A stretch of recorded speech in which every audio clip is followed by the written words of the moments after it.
Hey, Kings fans, welcome back to the Crown Report. Josh Schaefer and Scott Burnside with you again, and the team, Scott, is rolling. It's a good time of the season for the Kings to start going on a roll, and it's a fun time for us to start picking up the pace with the Crown Report. How's everything going for you since the last time we chatted? I'm doing very well, and I'm so excited to have this episode, particularly Josh, because you're probably too young to know who the amazing Kreskin was, but famous Canadian mentalist on television, appeared on the Tonight Show many times, really amazing the world with his ability to basically see into the future, and it just sort of reminded me of Oh me boy. because if I'm not mistaken, last time we spoke a few days ago, we were talking about Andrei Kuzmenko, and I believe it was my hot take, but the idea that not to panic, because as we taped the last show, he had yet to find his name on the score sheet, and yet what has happened since, my friend? He has not gone a game without getting a point. So I think I texted you. Yes, you did. I was on the air and I texted you because you said that he was going to get, I said power play or even strength, and you said both in his first game. Yes. So then he did that. Yes. Um, so he had the point, and then he had the goal, or you said goal and an assist. Yeah. Is what you said, and you said both, and that's what he did. And then after he scored, I texted you and said, "Wow, you called it." And then he did the same thing the next day, and then he had an assist on the power play um, against the Rangers. Yeah. And now Andrei Kuzmenko is just absolutely electrifying these last few games, which we thought was probably going to happen at some point. And like Yeah. we talked about on the last show, Jim Hiller had said, I want Kuzmenko to start getting points, not because we need him to produce, and obviously we do, but Right. because he's playing well, we want him to boost his confidence more by getting all these points. And now he is. And I think that obviously the two goals that he has are both really nice, but the power play assist to Kevin Fiala the other night against the Yes. Rangers was outstanding. Yeah.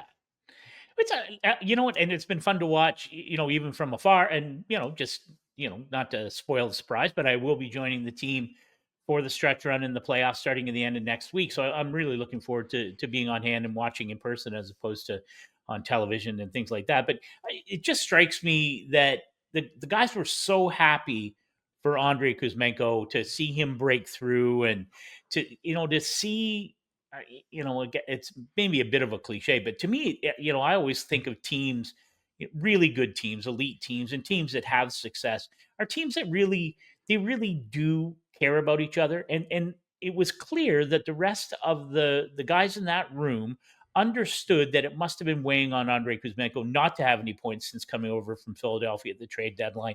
And then to see him break out, and because you're right, he has been playing well. He's been doing what the coaching staff have asked of him. And I think he has made an impact on the power play, even though it may not have reflected early on in his own score, stat line or whatever. But I thought it was really cool to see the guys really seem to enjoy his success with him. Do you think I'm too mushy or? No, I think you're absolutely spot on. And it's we've seen the videos of him in the locker room. Like, he's fun, right? Yeah, Like yeah, he's laughing. He's got the guys laughing. I had a conversation with Warren Fogle the other day before the Rangers game, and I used it on the pregame show. And I wanted to talk, I wanted to talk about him, and we did. But yeah, very early on in the conversation, Kuzmenko gets brought up. And I said, okay, so we're talking about Kuzi. He gives you the fireman helmet at the firefighter helmet at the end of the game as the hero of the game. right. And like the video's funny, and he's a funny guy. He's like laughing, and I was like, "Did you expect that was going to come?" And he was like, "No, because when you score 7 goals, you just never know who's going to be the Yeah, hero of the game internally." But then he's like, we sit next to each other. Like, he's fun. Like, he's very talkative. The night that the day after he had arrived, because I think we talked about it, like it was the St. Louis game. He showed up, was his first game after the deadline, and the team won in overtime. And then right after that, the next morning, he's at the airport, 9 a.m., boarding a flight to Vegas. Or yeah. that night, excuse me, he's at the airport at 9 p.m. on the flight to Vegas. And I just remember walking out to the plane, and he and a bunch of the guys were just laughing, getting to know each other. Like, he's very personable. Yeah. and haven't had too much time with him, obviously, but clearly, like, the guys like him, and he's Yeah. been well liked wherever he's been, and it's good for him to see the points coming because you look back at his time in Philly, and he had 5 points in 7 games. He wasn't there very Yeah. long. Immediately gets sent to LA, and then he goes 7 games in LA without a point, and then in 3 games he's got 4 points now. So Yeah. it You, started. The floodgates have opened a little bit. yeah, and we touched on this, and I think it's, again, because we're chatting every week now, it's exciting because we get closer and closer to the playoffs and the playoff picture. Now it's still very fluid in both conferences, and it's certainly fluid in the Pacific Division, but as we're chatting now, Kings, control their own destiny, right? Sitting in second place in the Pacific Division. So it is, I think it's the perfect timing for a guy like Kuzmenko to solidify his place playing with Andrei Kopitar and Adrian Kempe, and we talked about that. And I think even more important, solidifying his place on a power play that has obviously struggled most of the year, but really has shown some signs of life. And we're seeing now, I think, and I don't know whether it's a comfort thing. I'm old, covered a lot of teams, and one of the hardest things to talk about or write about is why does your power play suck? Because like, especially, I spent a lot of time around Pittsburgh and Washington, and at various times the power plays weren't very good on both those teams, whether it was in the playoffs or whenever it was. And it really does defy logic. And so sometimes sometimes you just know, sometimes it's just ready, right? And I do get the sense that this Kings power play is getting ready, and it is their time. And for a lot of different factors, Kuzmenko is part of it. I think, again, Kevin Fiala, who we talked about last week, feeling more comfortable and just maybe not pressing so much. I don't know. Maybe it's just time for the Kings power play to rise to its own level, and I think it's fair to say it's been below its own level for most of the season. Well, 2 power play goals against the Rangers the other night, including the eventual game winner from Philip Deneau. And in that game, the Kings snapped a 66 game streak, 66 consecutive games without multiple power play goals. It's the That's a longest lot. streak in franchise history. Ends That's a lot. longest single season. Ends the third longest single season streak in NHL history, which is funny because, first of all, it doesn't, at least to me, seem like it's been that long because the Kings Right. power play has not been where they want it to be this season, but has certainly showed signs of life in multiple stretches throughout the year where, oh, you'll get one. And then the next game, you just won't have any power plays because they have not drawn a ton of penalties this year. So Yeah. you'll go like 1 for 2 and you're like, whoa, the power play scored. And then the next game happens and there's no power plays. And then the next game happens and you're 1 for 2 again. And suddenly on your last 4 power plays, you're 50%. So like we've had like these stretches throughout the season where you've seen that from the Kings. But since the trade deadline, the power play looks good. Yeah. And it's over 20%. It's only, I want to say off the top of my head, it's over 24% since then. Yeah. So you've got to like what you've seen. And now the results are starting to come for Andrei Kuzmenko specifically. Yeah. And I'm curious to see what happens, going down the stretch here for these final 2 or 3 weeks, because the other big thing right now, Scott, is not only it's not even, Andrei Kopitar said this the other day, the power play percentage at the end of the year isn't going to be good. We're Yeah. too far in for the power play percentage to look really good come the end of the season. Yeah. But what you need is the timely goals, and you need that momentum going into the playoffs. So forget about the power play percentage. Forget about how bad it's been. Let's just improve it now and forget about what it looks like at the end of the year. And in that same kind of vein, right now, the Kings offensively are not going to end the year as the best offensive team in the league, even if they score 7 goals every other game. But they're getting depth scoring Right. and timely scoring, and that's kind of the big thing right now. Yeah. Well, and it's, again, I think there are two parts to this, and I want to go back to the depth scoring in just a second. But I want to ask you, knowing, given the depth scoring, given what we have seen, really, that it's really sort of, I think, characterized this team, especially offensively this year, has been the depth scoring, and it's not just getting scoring from different lines. It's getting timely scoring from different lines. And we talk about Warren Fogle quite often on this show. And what is his trademark? His trademark is he brings the best when the Kings' opposition is the keenest against the best teams in the NHL. Warren Fogle always is at the top of his game, and it really is. I think it's the mark of a true of a true pro, and I think it's a mark of how important he is and will be for this team moving forward. But when you have that depth scoring, and then throw in a power play that is emerging and that has more confidence. I just want to ask you, like, how important is that when you look at this Kings team and imagine them in 3 weeks when the playoffs start, give or take? How important is it that we're seeing this from the power play at this stage, given the depth scoring, which has been, I think, the hallmark of this team's success through the first 70 games of the regular season? Well, first of all, I think that if they are to keep this up through the next few weeks, that eliminates the question of are they going to get home ice? Because if they keep this up, they'll have home ice, which I think True. completely changes a lot of people's perception of what this team is now capable of, especially in the first round against the team that they could likely play against in the first round if they finish second, which would be the Edmonton Oilers, Yeah. most likely, most likely. Yeah.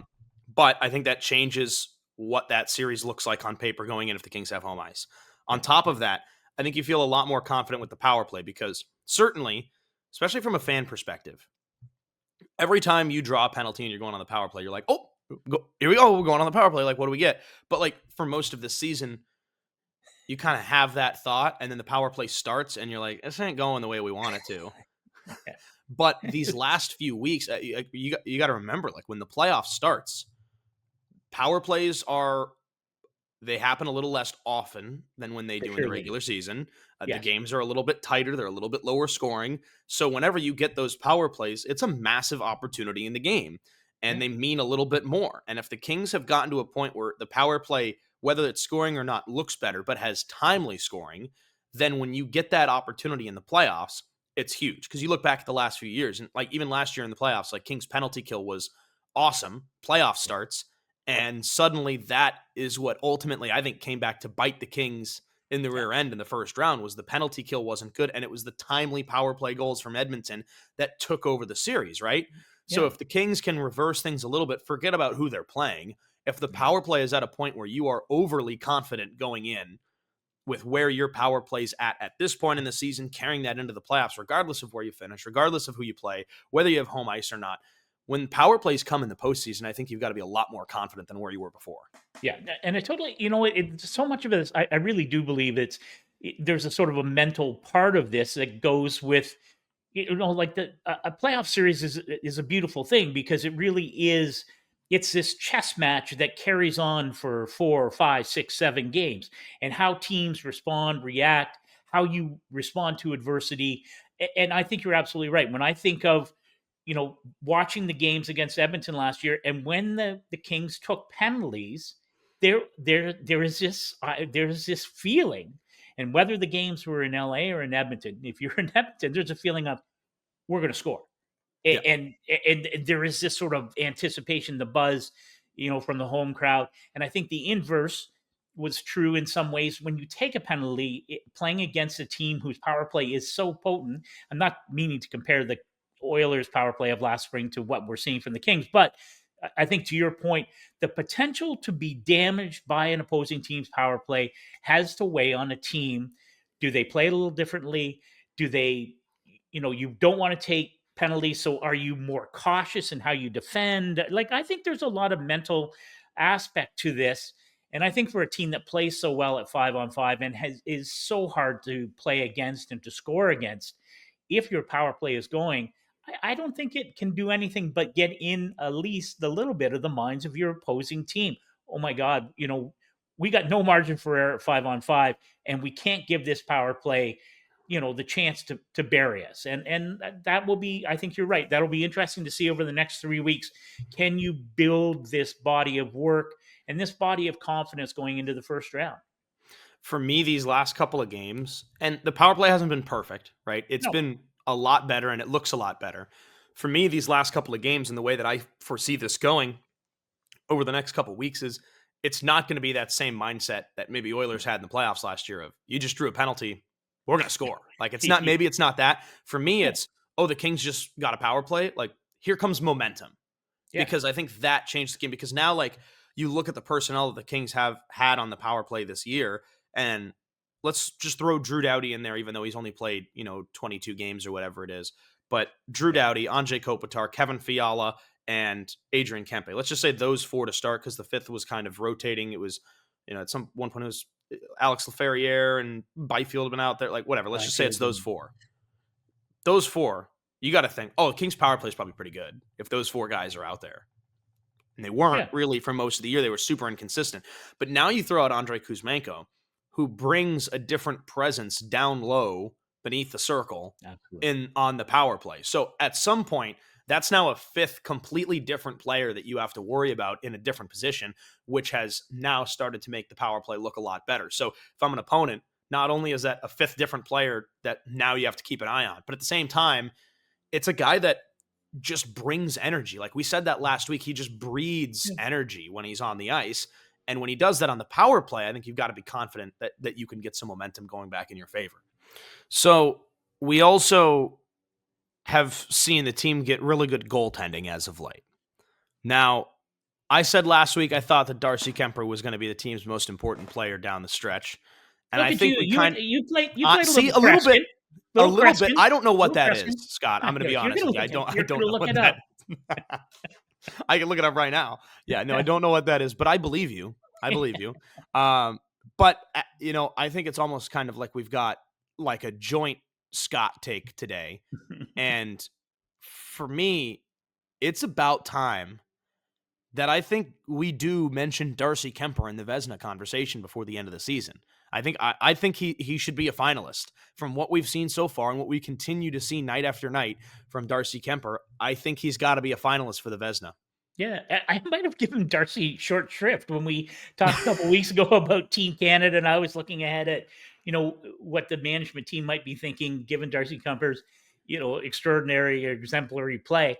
And I may have I did think I may have said I don't think you can count him out being on the final ballot. I had sort of ceded the Vezina to Connor Hellebuck, and I think. Listen, Connor Hellebuck's having a heck of a season for a Winnipeg team that is neck and neck with Washington for a President's Trophy. But I would say, and again, having used the computer, look at me doing the math. But since December 1st, Darcy Kuemper is second in save percentage at 924 since December 1st. He's tied for third in wins since December 1st. He is, where are we? Here we are. And he is first in GAA since December 1st, if my scribble is all accurate. Anyway, the bottom line is when you look at the goaltending stats for the season, he's at the top of the important ones.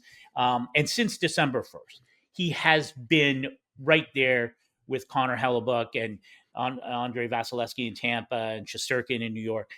So I'm with you. Definitely think this. I will say I want to ask you this question because I know some of the, when you look at the advanced stats, one of the big ones is goals saved above expected. Now he's tied for eighth right now in the NHL. But I think part of the reason for that is that he's 24th in shots faced. So he Yeah. plays like I'm just curious because I'm back in the day people would sometimes poo-poo Marty Brodeur. Oh, he doesn't get any shots. So I could play goal for the Devils, which is of course not true. But I think it is interesting that and again to me it reflects the whole team defense and the identity of this team, if we use that term again, that Darcy Kuemper he doesn't have to make 35 stops every single night, but he has been so good. And, when he allows, his record home ice is off the charts. I'm totally with you, Josh. I don't even know if it's so much now that he should be on the final ballot. I think that it's Connor Hellebuck's been tremendous. Like I'm not gonna, I'm not going off the deep end here, but I got to tell you, Darcy Kuemper can make a case that you have to stop and say, okay, who is the actual Vezina Trophy winner? If you had to, if you were part of the GMs who vote on the Vezina Trophy, if you're the GMs, I think you have to give yourself a minute or two and say, wait a minute, maybe let's not be so hasty. What do you Yeah. think? I agree with that. I like that. Like, I think, first of all, I think my top three are the top three in goals against average right now. Hellebuck, Kemper, Vasilevsky in Tampa. those are my three at this point in the season. I think that's just going to be how it is. Logan Thompson, we've talked about Logan Thompson on the show before too, especially when we talk about Team Canada. Jokes on us going in to the Four Nations face-off. We thought like, wow, Darcy Kuemper and Logan Thompson could have been there, and then Binnington literally stole the show for Canada. So, but that's okay. No disrespect to Jordan Binnington. We just thought that those two guys could have been there. But really, for me, like Logan Thompson's on the outside. It's those three for me: Kuemper, Vasilevsky, and Hellebuyck. And I think that, when you look at the stats, the guy who's at the top of every single category is Connor Hellebuyck. He's also played 55 games this year. Vasilevsky's played 56. Now, the workload is impressive. But at the same time, when you're not looking at just the stats, and you should, because Darcy Kuemper's stats are very impressive. And as you mentioned, he is tops of all these categories since December. And overall, he is third in save percentage and second in goals against average for the entire season. Yes. But also, when you look at the sheer magnitude of how good he's been, because for me, the Winnipeg Jets and the Washington Capitals are the two best teams in the league right now, going after the President's Trophy. Connor Hellebuyck is bearing the brunt of that work. Yeah, he is the one who is the number one on the sheet every single game. They are going to rely on him to get them wins. But at the same time, they're running over opponents at the same time.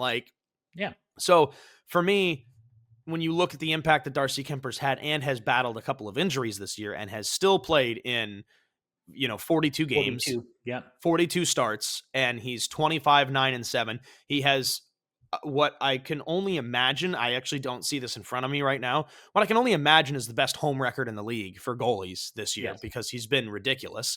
And he's top 3 in all those categories. And you look at where he's gotten the team these last couple of weeks when he's really been the number one all year, but when he's been starting almost every single game in a row.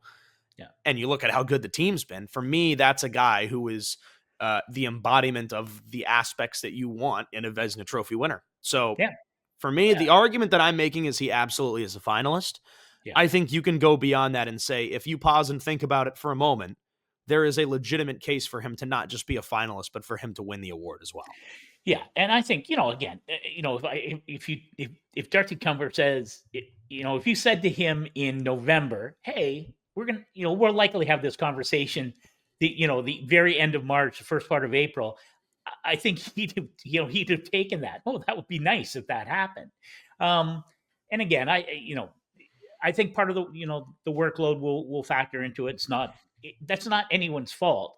I do think it will be fascinating because, as you know, the votes for all these regular season awards are done before the playoffs start. So I think it will be fascinating when the Vezina comes up, just how the vote breaks down, within that GM community. I think it's going to be really fun to see, and I think it's a real testament to Darcy Kuemper and to the coaching staff, and I just think it's a terrific story, right? I mean, I sat down with him in training camp, and things didn't end the way he wanted them to in Washington, and the opportunity to come to Los Angeles, where he really, Bill Ranford was a huge part of this when he was here briefly the first time, really resurrected his career. It's a man who won a Stanley Cup. He's had a great career. And the fact that that's come full circle and that we're talking about him as a possible Vezina Trophy finalist for sure, maybe in the discussion to win it all, man, that's a pretty darn good story.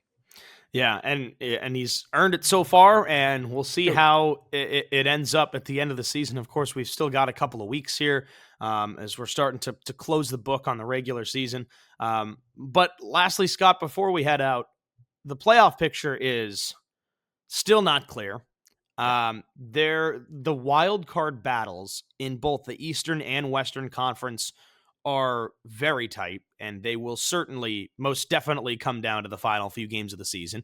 Kings right now, second place in the Pacific. They're in a good spot, 2 points up on the Oilers. Finally, they're even in games played until, the Oilers play this week, and we'll have one more game played than the Kings. And the Kings, it's just going to go back and forth as it is throughout the season. But the playoff picture, especially in the wild card spot, is very interesting. What stands out to you so far?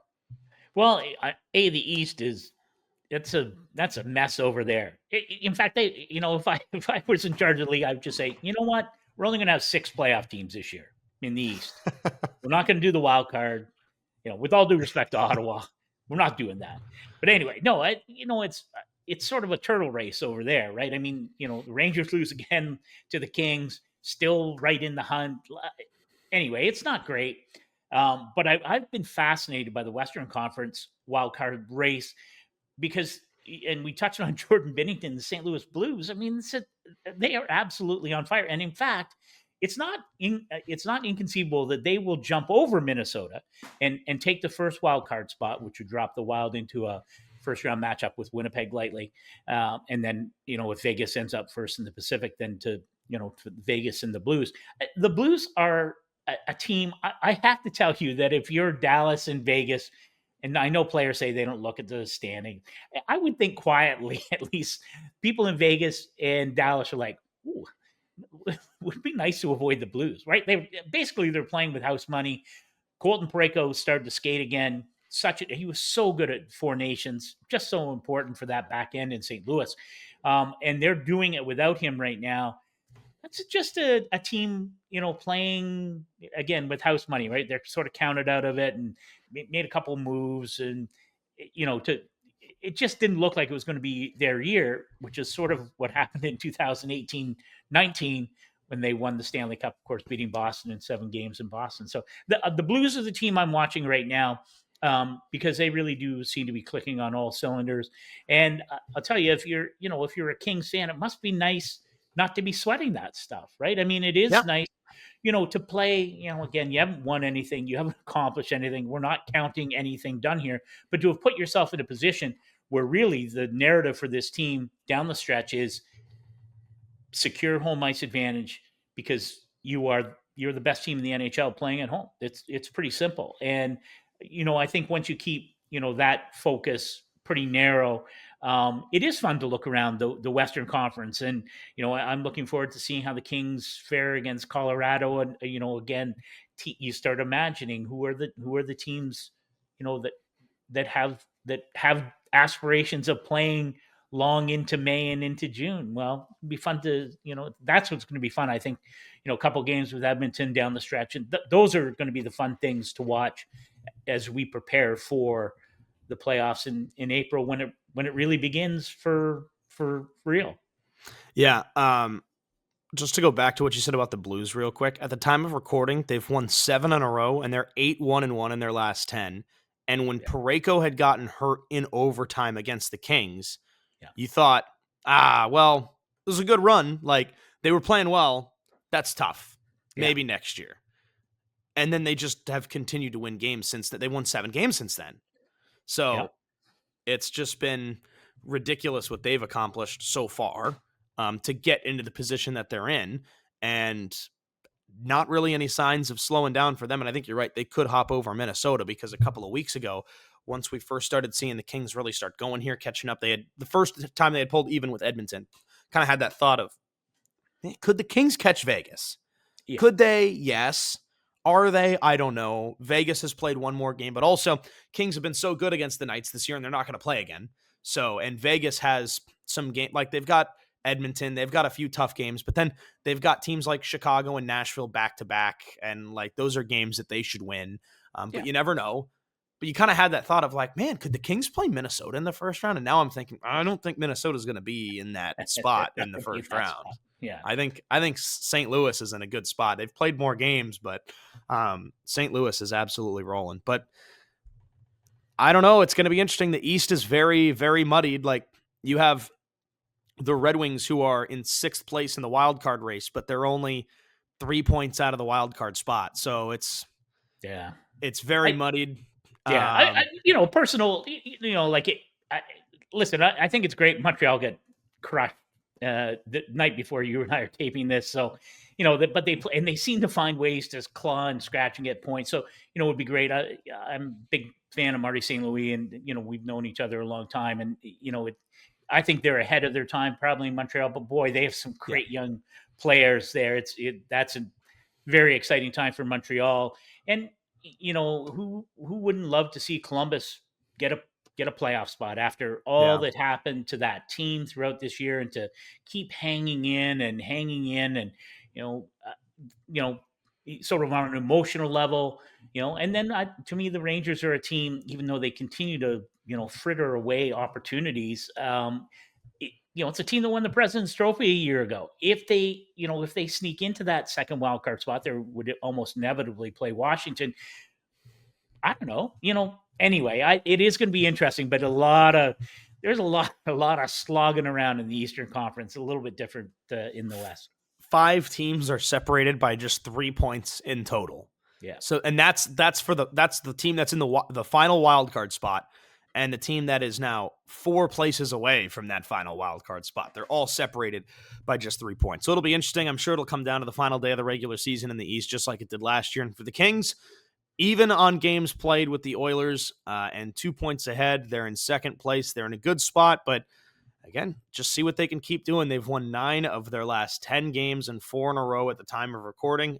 So it'll be interesting to see what we get by the next time we record. And Scott, spoiler alert, sounds like Scott's going to be in town for possibly our next recording. And if not, then eventually at some point we'll have another in-person. Yeah, close enough. So we'll have another in-person episode for the Crown Report soon. Very good. Looking forward to it, my friend. Sounds good. Thanks, Kings fans. We will see you guys next time on another episode of the Crown Report.